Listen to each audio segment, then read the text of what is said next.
Hello everyone! Today I'll show you how to turn Gutenberg blocks into reusable shortcodes for any page builder.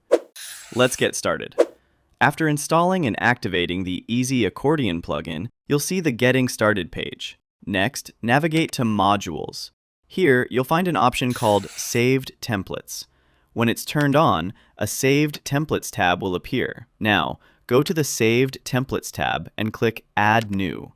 In the page editor, add a title for your template, then click the plus icon to select the Gutenberg block you want to use. Customize the block the way you want it to appear, and once you're done, click Publish. Next, go back to the Saved Templates tab, where you'll see your published template. Simply copy the shortcode. When you paste the shortcode into any page builder, your custom block will show up on the page. Now I'll show you how to use this template in Elementor and Divi Page Builder.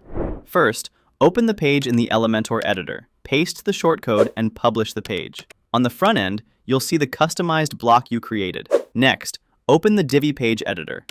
Paste the shortcode into a code module, and you'll see the same customized block appear.